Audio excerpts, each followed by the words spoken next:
आज मैं आपको एक ऐसी कहानी सुनाने जा रहा हूं जिसको सुनकर आपका भी दिल दहल जाएगा और जो पत्रकारिता करते हैं उनका दिल सहम जाएगा। क्योंकि पत्रकारिता करने में जो टीवी के पीछे आपको दिखाई देते हैं और जो ग्राउंड रिपोर्टिंग करते हैं उन दोनों में इतना फर्क है कि टीवी के पीछे बैठने वालों का पर सिर्फ उनका सामना कैमरे से होता है और जो ग्राउंड लेवल पर रिपोर्टिंग करते हैं उनका सामना आम जनता और कुछ और लोग, खतरनाक लोग उनसे होता है। कभी कभी मारपीट हो जाती है। इतना कुछ हो जाता है कि पत्रकार सिर्फ और सिर्फ रिपोर्टिंग ही कर पाता है। तो छत्तीसगढ़ में एक ऐसी घटना हुई जिसके बाद जो रिपोर्टिंग करने वाले लोग हैं वो कहीं ना कहीं डरे और सहमे हुए हैं। क्योंकि ईमानदारी से पत्रकारिता करना भी अब आज के समय में एक तरीके से आपको बता दें कि गुनाह हो गया है। छत्तीसगढ़ में मुकेश हत्याकांड हुआ, मुकेश चंद्राकर की हत्या हुई। उनका सिर्फ इतना दोष था कि उन्होंने एक सड़क में हुए भ्रष्टाचार की खबर चला दी। उन्होंने नहीं चलाई, उनके संस्थान से ऊपर से आए हुए रिपोर्टर ने उसकी खबर चलाई। उसके बाद 1 जनवरी को जब लोग जश्न मना रहे थे, लोग नए साल की तैयारियां कर रहे थे, तो उसकी हत्या हो जाती है। पूरी घटना आपको बताएंगे, पूरी कहानी सुनाएंगे। नमस्कार, आदाब, सत श्री अकाल। आप देख रहे हैं केजे इंडिया। मैं हूं आपके साथ कोसी जायसवाल। आज मैं आपको एक ऐसी सच्ची घटना पर आधारित एक कहानी सुनाने जा रहा हूं जो छत्तीसगढ़ की है। हाल ही में यह घटना हुई और सभी लोग सहम गए, क्योंकि हत्यारों ने जितनी नीच हरकत करनी थी उन्होंने उतनी की। और सिर्फ दोष क्या था? दोष इतना था कि वो एक पत्रकार था, उसने भ्रष्टाचार की खबर चलाई थी। दरअसल मामला छत्तीसगढ़ का छत्तीसगढ़ के बीजापुर का है, जहां के रहने वाले मुकेश चंद्राकर एनडीटीवी के रिपोर्टर है, वहां के स्थानीय। और उनका एक चैनल है बस्तर जंक्शन। उस चैनल पर लगभग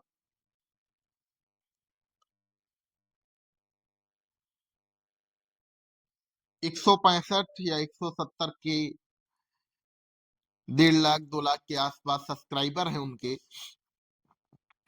उस पर भी वो निडरता पूर्वक रिपोर्टिंग किया करते थे।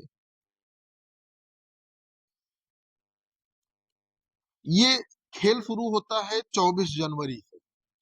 24 जनवरी को एनडीटीवी के एक सीनियर जर्नलिस्ट मुकेश चंद्राकर के गांव पहुंचते हैं। गांव में एक सड़क बन रही थी। सड़क में अनियमितता इतनी ज्यादा थी कि 1 किलोमीटर में लगभग 30 से 35 गड्ढे। और सड़क ये भी नहीं कि काफी पुरानी हो गई हो, सड़क का टेंडर अभी जल्द ही हुआ और सड़क निर्माणाधीन थी, मतलब बन रही थी। उधर बनते जा रही थी, इधर सड़क उखड़ रही थी, जिसको लेकर एनडीटीवी के पत्रकार सीनियर जर्नलिस्ट वो आए, उन्होंने रिपोर्टिंग की। 23 या 24 तारीख को इस भ्रष्टाचार की रिपोर्टिंग उन्होंने की, जो एनडीटीवी के सीनियर पत्रकार आए थे। और 26 तारीख को इस रिपोर्टिंग का, इस खबर का प्रसारण एनडीटीवी के चैनल पर हुआ। एनडीटीवी के चैनल पर जब इसका प्रसारण हुआ तो इस सड़क पर, सड़क को लेकर जो विभाग है, लोक निर्माण विभाग, इसने इस मामले को संज्ञान लिया। उच्च अधिकारियों तक एनडीटीवी के पत्रकारों ने बयान लिया, जिसके बाद सरकार ने एक सदस्यीय टीम गठित की। वहीं भ्रष्टाचार का खुलासा हुआ और टीम ने कहा कि हाँ, वाकई में भ्रष्टाचार इसमें हुआ है। ये 26 तारीख की बात थी। अब जो ठेकेदार है जिन्होंने सड़क बनाई है, अब उनको काफी नुकसान, 120 करोड़ की लागत से बन रही सड़क का उनको नुकसान होने लगा। उनको लगा कि अब हमारा पेमेंट नहीं होगा। देखिए, अगर सीनियर कोई आता है तो जूनियर का कोई मतलब नहीं रह जाता। फिर जो सीनियर कहेगा और जो करेगा वही जूनियर को मानना पड़ता। कुछ ऐसा ही मुकेश के साथ हुआ। उस सड़क के जो ठेकेदार थे सुरेश चंद्राकर, जो कांग्रेसी नेता बताए जा रहे हैं, वो 3 लोगों के पार्टनरशिप में सड़क थी, जिनमें सुरेश चंद्राकर मेन था और जो कांग्रेसी नेता भी था। सुरेश चंद्राकर एक बार और सुर्खियों में पिछले दिनों में आए जब इनकी शादी थी और अपनी वाइफ यानी दुल्हन को लाने के लिए इन्होंने हेलीकॉप्टर का प्रयोग किया था, यानी हेलीकॉप्टर से ये अपनी पत्नी को विदा करके लेकर आए थे, तब ये सुर्खियों में थे। पहले ये छोटी मोटी नौकरी करते थे, उसके बाद ये छोटा मोटा टेंडर लेने लगे। ठेकेदारी करते करते एक बड़े ठेकेदार बन गए और इन्होंने सड़क का टेंडर ले लिया। तो 29 या 30 तारीख को सुरेश चंद्राकर, 3 लोग थे, सुरेश चंद्राकर, रितेश चंद्राकर और दिनेश चंद्राकर। सुरेश चंद्राकर और दिनेश चंद्राकर दोनों लोग मुकेश से उलझ चुके थे। मुकेश से उनकी नाराजगी थी। इस वजह से 29 या 30 तारीख को इन लोगों ने रितेश को बुलाया, क्योंकि रितेश बाहर रह रहा था। रितेश से इन लोगों ने कहा कि ऐसा है तो मुकेश को बुलाओ खाने पर और वहीं पर उसकी हत्या कर देते हैं। रितेश ने 29 या 30 तारीख को मुकेश को बुलाया। अच्छा, रितेश, देखिए, सुरेश और दिनेश से मुकेश से तो झड़प हो चुकी थी पहले ही। झड़प की मतलब ये सुरेश और दिनेश मुकेश पर खफा थे, गुस्से में थे, कहासुनी भी हो गई थी। लेकिन जो रितेश है, ये भले ही इन लोग के साथ रहता है, लेकिन रितेश और मुकेश में जो दोस्ती थी वो अच्छी थी। और सुरेश और दिनेश ने इसी का फायदा रितेश से उठवाया कि मेरे बुलाने पर वो नहीं आएंगे, लेकिन अगर रितेश बुलाएगा तो वो जरूर आ जाएंगे। और सेम जैसा उसने सोचा था सुरेश और दिनेश ठेकेदार ने, वो ऐसा ही हुआ। रितेश बाहर रहते थे, सुरेश और दिनेश ने रितेश को बुलाया और रितेश ने 29 या 30 तारीख को फोन किया मुकेश को कि आओ आज खाना खाते हैं घर पर। लेकिन किसी काम के होने की वजह से मुकेश ने मना कर दिया कि अभी मैं एक काम में उलझा हुआ हूं और आज नहीं, और किसी दिन रखते हैं। 1 तारीख, नववर्ष 2025, उसी दिन से शुरू। सब तैयारियां कर रहे थे, जज कर रहे थे, लेकिन ये लोग हत्या की साजिश कर रहे थे। दिनेश, रितेश और सुरेश, ये तीनों मुकेश की हत्या की साजिश कर रहे थे। 1 जनवरी शाम 7 बजे रितेश ने एक बार फिर मुकेश को घर बुलाया, सुरेश के, और कहा कि आओ यार खाना खाया जाए, जैसे एक मित्र, एक दोस्त बातें करते हैं। तो रितेश और मुकेश में काफी बनती थी। दोनों लोग एक मित्र थे, दोनों लोग एक दूसरे के कपड़े भी यूज करते थे। मुकेश ने रितेश पर विश्वास जताते हुए वहां इनके घर गए, रितेश के फार्म हाउस, और वहां पर सब लोगों ने खाना खाया। खाना खाने के बाद रितेश और दिनेश, दिनेश एक सुपरवाइजर रहता है, रितेश और दिनेश, ये दोनों थे। सुरेश बाहर निकल गया था हत्या की साजिश रचने के बाद। दोनों लोगों ने खाना खाया और खाना मुकेश भी खा ही रहा था। तभी रितेश कहते हैं, यार तुम मेरे अपने हो, मेरे घरेलू हो, मेरे रिश्तेदार हो, और फिर भी तुम मेरा विरोध किया करते हो। देखिए, अगर कोई ईमानदार पत्रकार है और उसने किसी के खिलाफ खबर लिखी है और खबर के लिए उसको ऐसे शब्दों को बोला जाए, तो जाहिर सी बात है उसको गुस्सा जरूर आएगी कि मेरे खबर को लेकर इस प्रकार की चर्चा।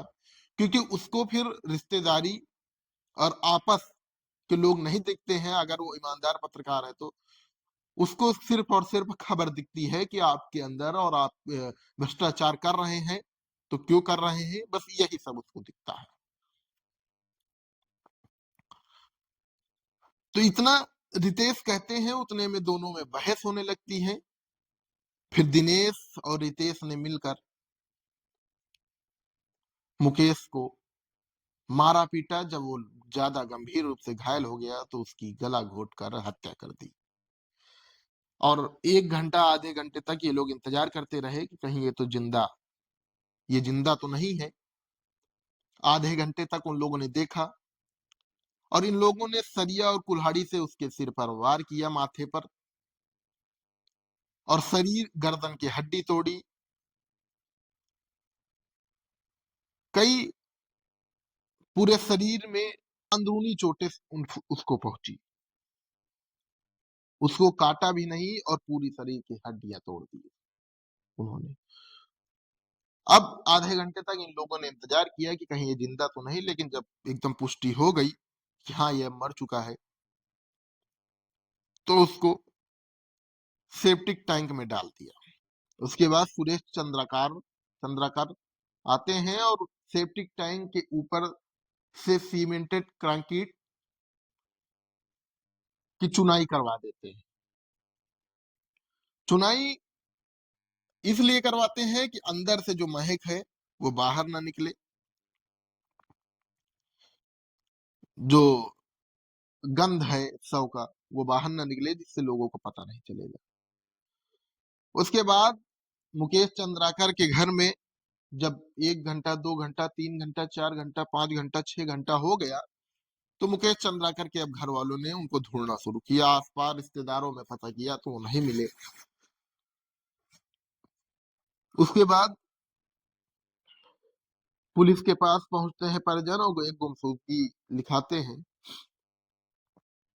फिर वहां की जो पुलिस है वो लग जाती है और उनके लास्ट लोकेशन और लास्ट कॉल को लेकर उसी फार्म हाउस पहुंचते हैं जहां पर सेप्टिक टैंक बना हुआ था। और सेप्टिक टैंक ताजा देखने से पुलिस को शक हो जाता है। पुलिस शव को निकालती है, पोस्टमार्टम के लिए भेजती है। पोस्टमार्टम ये आता है कि गर्दन से लेकर पैर तक उसकी कई हड्डियों को तोड़ दिया गया है। केवल उसका गुनाह था भ्रष्टाचार को उजागर करना।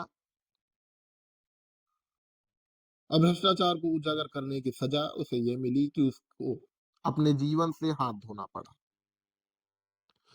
मुकेश चंद्राकर पत्रकारिता के साथ साथ, खबरों के साथ साथ, जो लोगों के प्रति उसका लगाव था, वो 2021 में हुए एक वाकया से आप समझ सकते हैं। 2021 में एक सीआरपीएफ के जवान, छत्तीसगढ़ में नक्सली ज्यादा है, नक्सलवाद ज्यादा है, मानववाद ज्यादा है, जिससे वहां पर कभी भी अटैक का खतरा बना रहता है। तो 2021 में सीआरपीएफ के एक जवान को नक्सलवादियों ने अपने कब्जे में लेकर पेड़ से बांध दिया था। और जो सीआरपीएफ के जवान वो पूरी तरह प्रयास कर रहे थे, लेकिन नक्सलवाद उन्हें छोड़ने के लिए राजी नहीं हुए। अपनी 4-5 टीम के साथ, 4-5 मोटरसाइकिल के साथ वहां पर मुकेश चंद्राकर पहुंचते हैं और वहां पर जो सीआरपीएफ के जवान रहते हैं उनसे कहते हैं कि सर अगर आप कहें तो हम एक बार प्रयास करें। देखिए, एक पत्रकार एक सीआरपीएफ के जवान यानी जो देश की रक्षा करता है उसके लिए कितना कुछ सोचा और अपने ही जान को खतरे में डालकर वो सीआरपीएफ के जवान को छुड़ाने की बात कही। तो मुकेश चंद्राकर ने कहा कि अगर आप कहें तो हम प्रयास कर सकते हैं। तो वहां के जो एक जवान थे उन्होंने उसकी इजाजत दे दी। फिर मुकेश चंद्राकर जहां पर नक्सलवाद लोग उन्हें सीआरपीएफ के जवान को बंधक बनाए हुए थे वहां पहुंचते हैं और वहां उनसे बातचीत करते हैं। उसके बाद मुकेश चंद्राकर पता नहीं क्या बातचीत करते हैं, लेकिन जो नक्सलवाद उन्हें सीआरपीएफ के जवान को छोड़ने पर राजी हो जाते हैं। बगल में एक वीडियो चल रही होगी जिसमें आप देखिए कि एक स्प्लेंडर गाड़ी है और स्प्लेंडर गाड़ी के आगे जो चला रहे हैं वो और कोई नहीं, वो मुकेश चंद्राकर है और जो उसके पीछे बैठे हुए हैं वो सीआरपीएफ के जवान हैं जिन्हें छुड़ाकर मुकेश चंद्राकर ला रहे थे। ये वीडियो उस समय की रिकॉर्डिंग है कि जब सीआरपीएफ के जवान को नक्सलवादियों से छुड़ाकर मुकेश चंद्राकर ला रहे थे। तो समाज के प्रति मुकेश चंद्राकर का इस तरह के लगाव था, लेकिन उसके बाद भी एक भ्रष्टाचार की खबर दिखाना उसे भारी पड़ गया। हालांकि मुकेश चंद्राकर की तरह न जाने कितने लोग भ्रष्टाचार की खबर दिखाते दिखाते अपने परिवार को छोड़ गए और केवल 4 दिन तक उस पत्रकार की जय जयकार होती है, उसके बाद फिर मामला खत्म हो जाता है। तो ये कहानी हम आपके पास लेकर आए थे। अगर कहानी अच्छी लगी हो तो कमेंट बॉक्स में जरूर बताएं। एक नई कहानी के साथ फिर मिलेंगे, तब तक के लिए नमस्कार।